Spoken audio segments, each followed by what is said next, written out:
Kook. My name is Angela McKellar. I'll be your host today.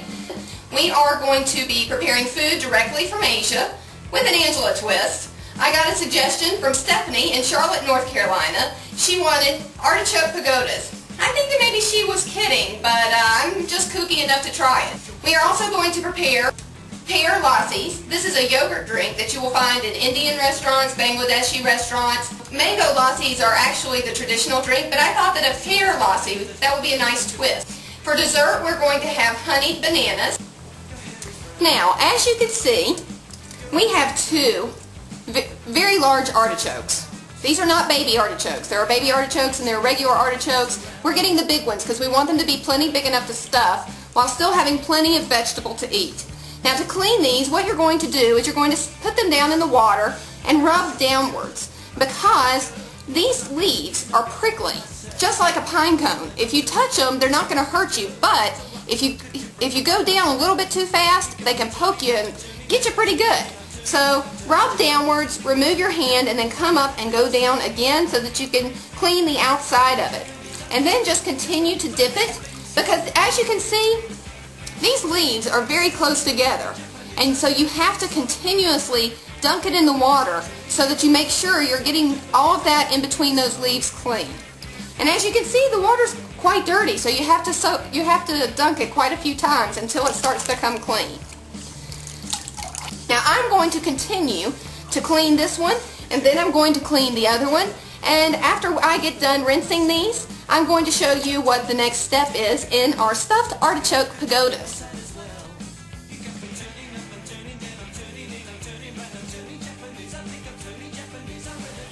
These are a very sturdy vegetable, so you want to make sure you're using a very sharp chef's knife to cut these. Otherwise, you're going to be very frustrated. So, what we're going to do is we're going to cut this stem off. Now, you can eat the stem, but for our pagodas, we want them to be able to stand up. And as you can see, they're not very stable like this. So, I'm going to cut through the bottom couple of leaves and just cut that stem right off. And be very careful not to cut yourself. Now, as you can see, some of the leaves are going to fall off, and that's okay. Now we have a nice little pagoda here that stands up straight. We can carry it over to the table without worrying about it falling off. Now remember, on the last episode, I talked about having a trash bag instead of a trash bowl. Trash bowls are perfectly alright, but I like having a trash bag because you can just tie it up and trap your odors and you don't have to take your garbage out right away. Not only that, you don't have to worry about dirtying up another bowl.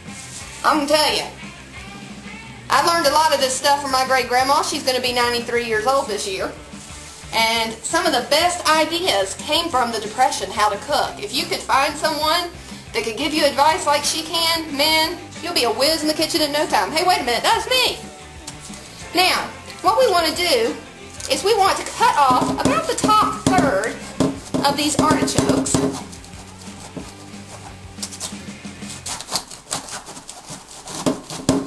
Because the top part it's so thick, there's so many leaves, this just helps it to cook a little bit more evenly.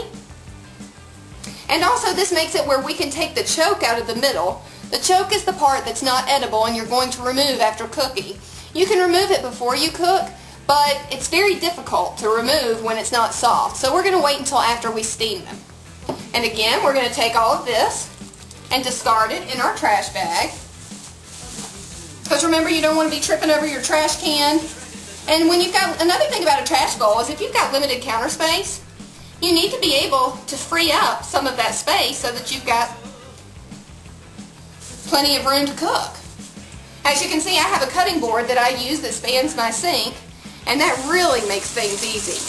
Now what I'm going to do now that I've cut it, I'm going to rinse it from the top one more time, and then turn it upside down in my colander. There we go.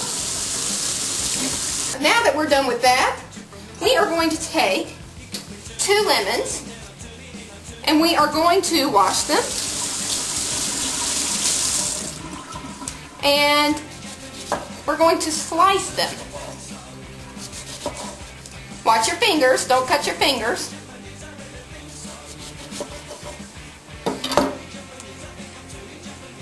Slice that lemon, discard the ends.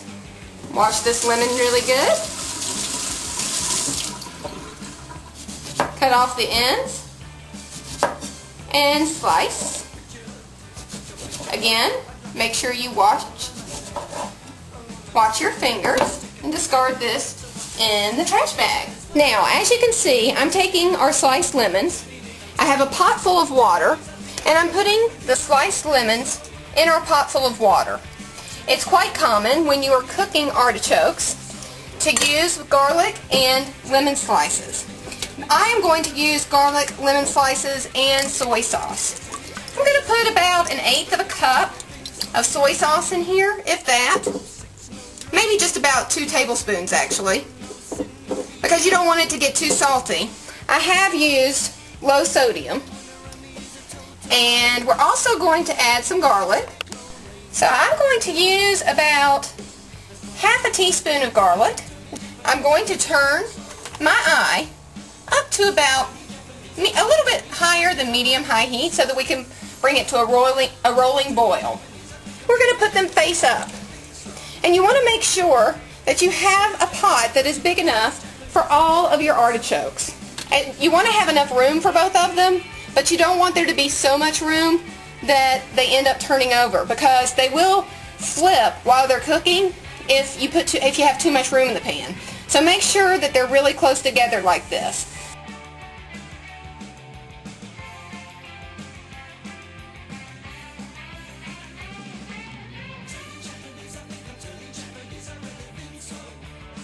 We are going to have a roof on our pagodas, and we're making that out of phyllo pastry dough. And as you can see, this is what we're going to be using. And you don't want anything super heavy to go with your artichokes. So phyllo is very flaky pastry dough, and I think it will be perfect.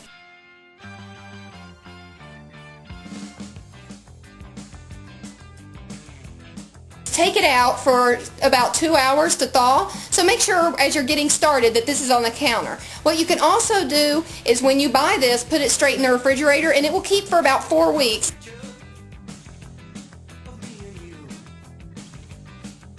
We're going to add a splash of soy sauce, and I use less sodium because you can't take salt away once you've cooked your meal, but you can always add it. So I use less sodium soy sauce, about a splash. I use ginger. We're going to add about 1/8 of a teaspoon of ginger. You don't want to add too much because it will overpower your stuffing. We're going to add about a tablespoon of rice wine vinegar. We're going to add about 2 tablespoons of the Thai style chili sauce, and that's going to give it a nice sweet flavor with a little bit of a kick to it. It does have garlic in it, but not really that much. The dominating flavor is spice, so we're going to also add garlic. And as I've told you before, I use already minced garlic because it's so difficult to get the smell of that off of your hands. People say use lemon juice. They say to rub your fingers around in a stainless steel bowl, and my experience has been that that just doesn't work. So I would highly recommend that you get it already prepared. Some people are partial to fresh garlic, and if you're one of those people, that's fine. I just think this makes it a lot simpler. So these are all of the spices and ingredients that you are going to add to your stuffing. There are a few more. I'm going to move over to the sink and show you what the stuffing looks like once all of these things have been added. So as you can see, I have moved our stuffing over here to the sink so that you can see a little bit better. And I've added my egg. If you don't feel comfortable cracking an egg directly into what you're making, that's perfectly understandable. You can crack it into a small bowl, and if you get shells in it, just pick it out and then transfer it into whatever it is that you're making. I'm going to go on ahead and mix this up, and as you can see, it's going to end up being a little bit soupy. Now we have equal parts of pork and beef because we don't want an overpowering flavor of pork or an overpowering flavor of beef. We want it to be a nice even flavor.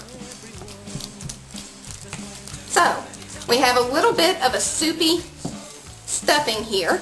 So anytime you want to thicken something like this, a meat stuffing, You can add breadcrumbs. I have plain breadcrumbs here, and I'm going to add about half a cup.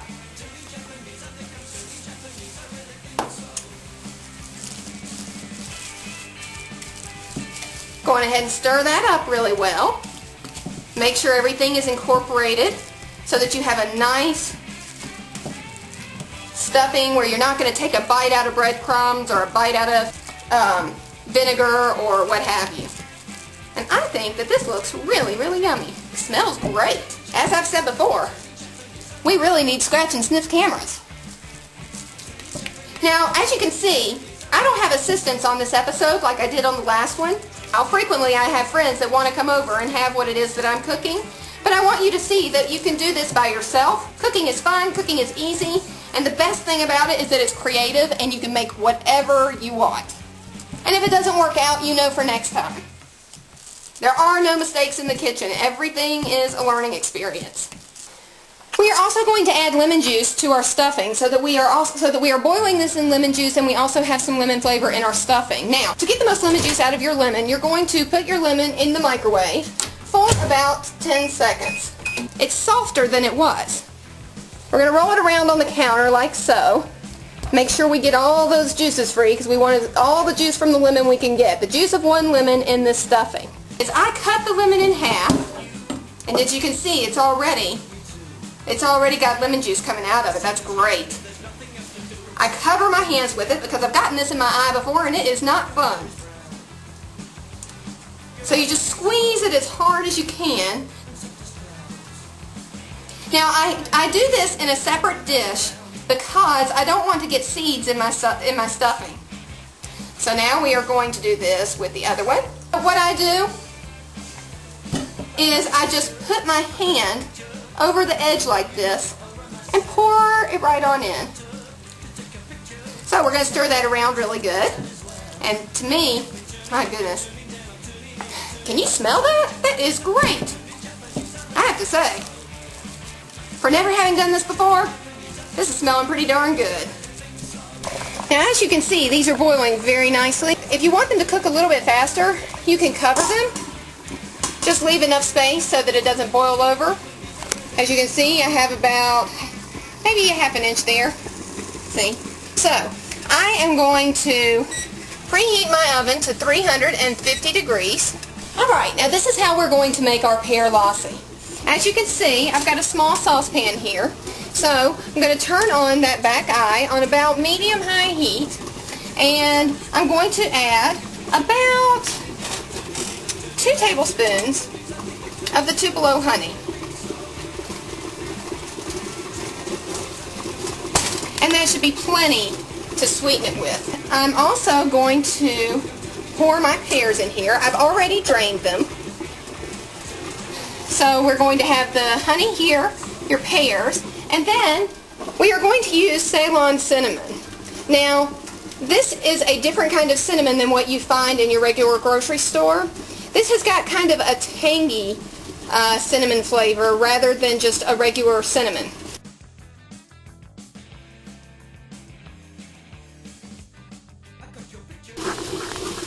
I'm going to sprinkle about a teaspoon over my pears.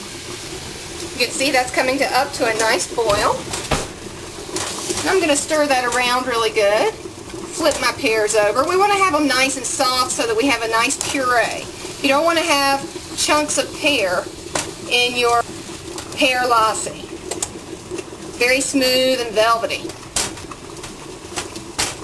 As you can see, that's cooking up to a nice liquid. We will not be using all of this liquid in our Pear Lassis. However, this will help cook up your pears so that they are nice and soft.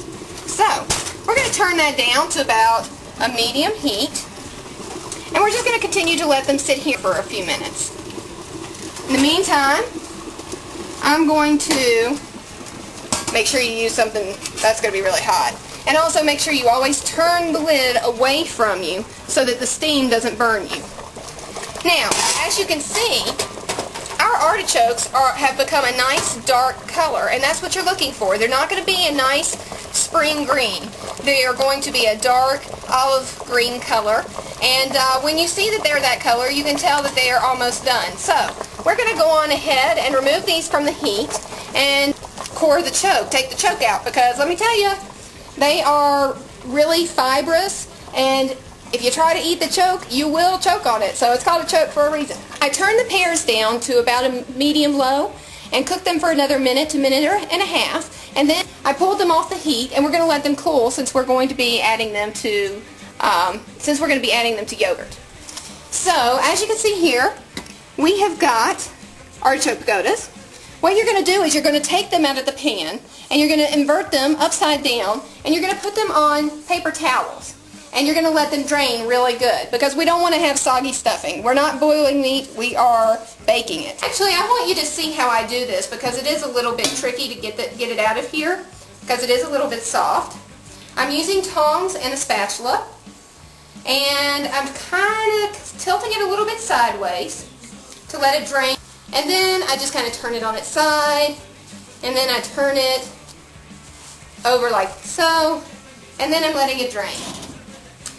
They cooled for about 1 to 2 minutes, and I just picked them up. I just picked them right up, and I put them on my cutting board. They're not really that fragile, but the leaves will come off. They're designed for you to pick the leaves off and eat them, dip them in sauce and eat them. So, one thing that we did forget to do before we cook them is to trim these pointy parts off. So, as you can see, nobody's perfect in the kitchen, but, you know, most things that you do are not going to be a deal killer for whatever you're preparing. The gadget that we are featuring today, or one of them, is a pair of kitchen shears. I don't know, they're scissors. Anyway, we're featuring the kitchen shears. They're $7.49. You can pick them up at the grocery store. And what you can do with these, you can cut meat, you can cut through bone, you can cut vegetables. It just really simplifies any kind of chopping, cutting, anything you have to do in the kitchen. They're very, very sharp, just as sharp as a knife. I think that you'll really be glad that you purchased these. Now, when you're making these pagodas, you have to cut off the leaves that have got these sharp, pointy parts on them, because you don't want to, like I said, we're not eating pine cones for dinner. It makes it really look pretty, like a flower. When you cut these off, it just gives it a really polished look, and I really like it. But they're very fibrous. These edges are very fibrous, so you don't want to be eating those. When we cut the first third of these artichokes off earlier, it took most of these edges off. So you won't have to worry about cutting too many of them off. So it's really not that time consuming at all. And it's kind of fun, you know? Chop, chop, chop. And so as you can see, you know, I've kind of checked all these out. Got one more here on the under. Actually, I think I'm just going to pull that one off. And as you can see, they just pull right off. So you can just dip them in whatever sauce you're going to eat. Actually, that's got a really good flavor to it. And as you can see, I've already cut all of the pointy parts off of this one. Now, our second gadget, it was $3.29 at the grocery store. This is a grapefruit knife. It has many uses, one of them being that you can core things with it. And it's very useful for the artichokes because, as you can see, maybe you can see, it's very sharp. And it also has this angle cut to it, so you can get deep inside the artichoke and cut the entire thing out. When you're cutting this choke out, it's going to be very fibrous. You want to get that entire fibrous center out. We are learning together. I've never done this before, but I'm going to stick this in here, and I'm going to cut in a circle. That's hot.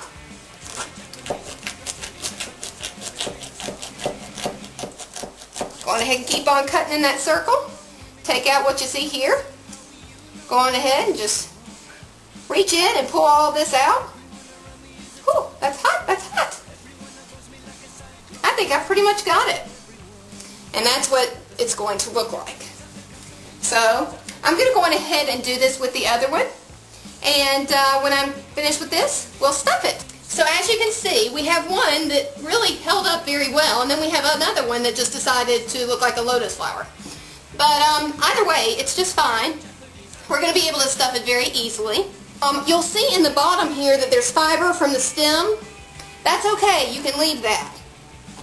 So we're going to put this on a greased cookie sheet, and we are going to stuff these with our beef and pork mixture. So, I'm going to stick that right on down in the center here. Going to go on ahead and just stuff that right on in there. Doesn't that look wonderful?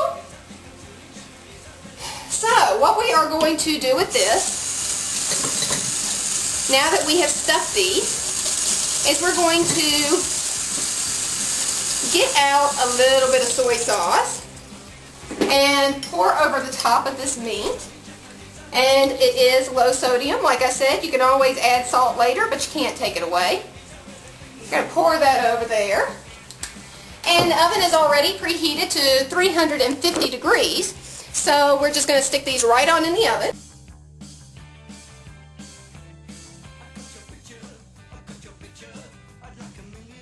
Look at this.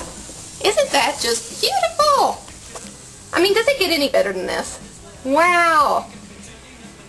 I'll tell you what, people from North Carolina are smart. Stephanie, thank you so much. We have got about 2 to 3 tablespoons of flour on a plate.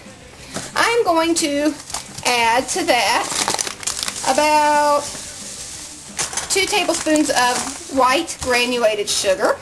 I'm going to stir that up. We're going to use this Ceylon cinnamon. Like I said, it's got kind of a tart flavor to it. So we put about a teaspoon of cinnamon. If you like a lot of cinnamon, you can always add more. And as you can see, I've got my bananas here on my banana hanger. Oh, they're stuck. As you can see, I've cleaned my cutting board. I'm going to put the peel in my trash bag. And what we are going to do is we are going to cut these bananas. Hope you can see this okay. You're going to cut these bananas lengthwise.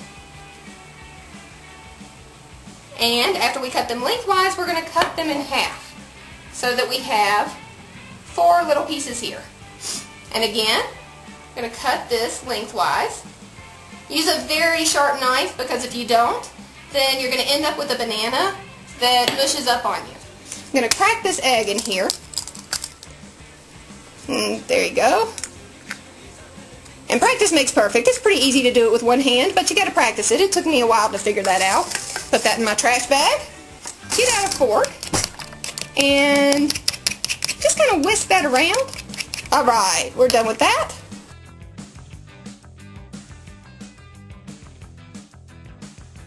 So I'm going to take a banana and I'm going to dredge it in the egg. And then I'm going to take it. Don't be afraid to get your hands dirty. It's alright. I'm going to take it, cover it in flour. And then I'm going to dredge it one more time in the egg. You want to make sure you get most of the egg off. You don't want a banana omelet on you. We're not eating banana omelets. And then we're going to take it, shake it. We're going to put it in there and then do another one. And these bananas are not super ripe.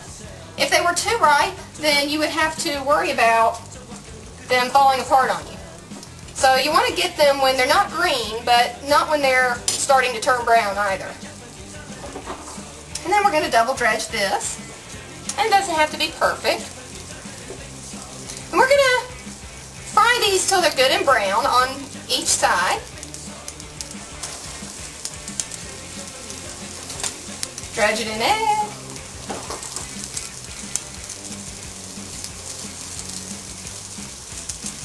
Dredge it in egg.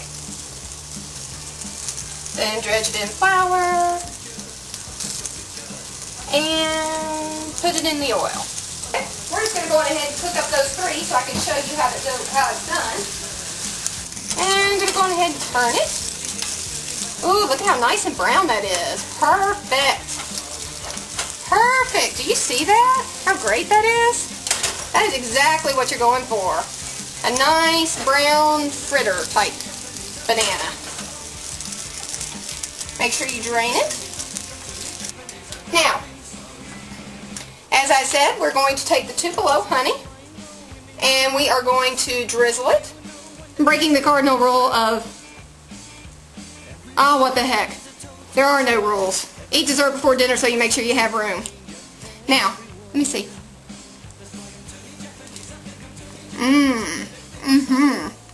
Oh yeah, that's good.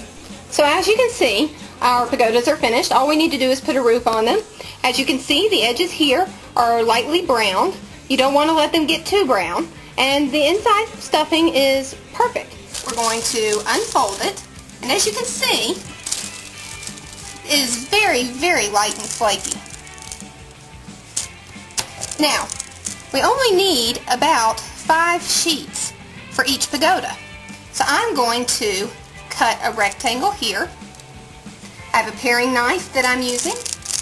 So I'm going to take half and half and lay them apart like this. And then we're going to put in the middle, we're going to pinch them together like this, and then fold it down again. Does that make sense? And then we're going to take our pagodas. We're going to take this, we're just going to lay it over the top here. We're going to, like I said, pinch this together. And put a little bit of water on your fingers if it seems like it's a little bit dry.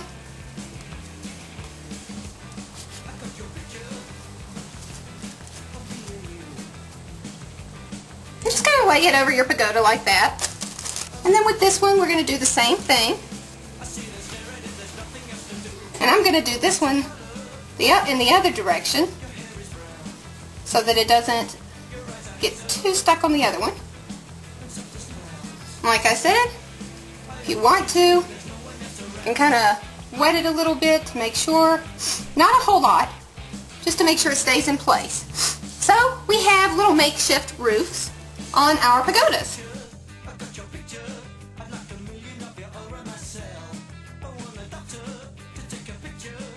Now what we're going to do is we are going to finish our Pear Lassis. This is the yogurt drink that I was telling you about. But this is the blade that you want to use, because we're going to be using ice and we need something that's sharp enough to chop the ice. As you can see here, we have sauteed our pears with cinnamon and Tupelo honey. We reserved all of the honey except for about a tablespoon to 2 tablespoons. We're going to pour in all of the yogurt, and I'm using vanilla. That is going to be about 3 cups. I'm going to scoop this out so make sure we get every bit of it. So you see, if we had not done that, we would have been missing a significant amount of our drink. We're using glasses about this size, and we want to use about the same amount of ice. So I'm going to use 2 glasses full of ice. Now, if you find that while you're blending your Pear Lassi that you get some ice stuck and it just doesn't seem to be moving, then instead of pressing the on button on your food processor or your blender, then hit pulse instead. You have more control that way. And it also allows the ice to move to another location so that it will finally blend. Alright, I think we are done with our drink. Now look at these. Look at the pagodas. Didn't they turn out nicely? They're really brown and it's got a really flaky roof. And, you know, all of them are done like that. Now, as you can see on the plate, I put about 2 or 3 tablespoons of the Thai chili sauce. And that actually brings the cost of this meal up to about $7.50, maybe $8 per person.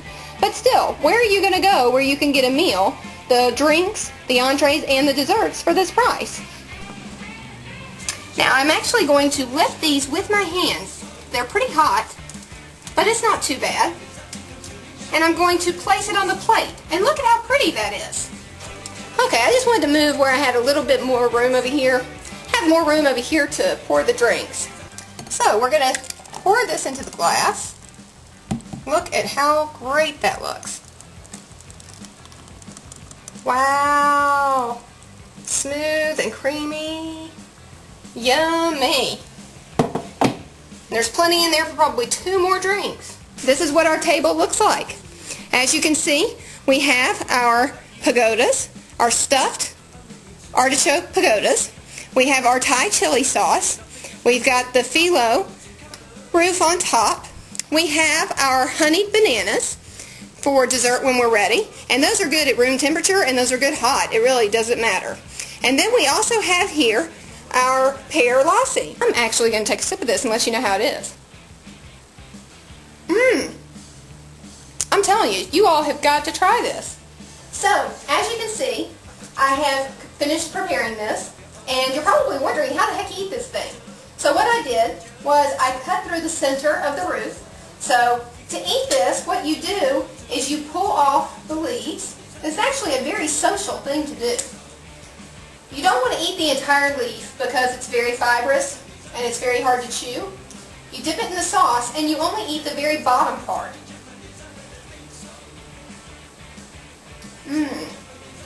That is really good. And you don't necessarily bite off the entire thing, you just scrape off the meat.